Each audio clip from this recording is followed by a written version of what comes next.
How to perform the lying down hamstring stretch. Body straight and in alignment. Upper torso and legs straight.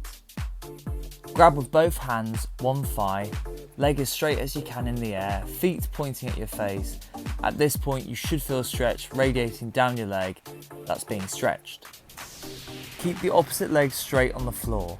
Don't forget to inhale through the nose and exhale out of your mouth.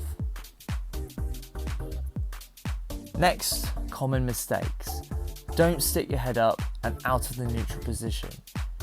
You can risk the connective tissue, ligaments and tendons, as well as the muscles of the neck being injured, which without support or keeping the head in neutral can lead to a neck strain or a shoulder neck injury. Point your feet towards your face. This will help further stretch your gastrocnemius and your soleus muscle, aka your calf, as well as strengthen your Achilles tendon. Don't hold your breath in when performing this exercise. Breathing will help keep you calm and relaxed in certain positions that you're not used to, especially when it comes to yoga.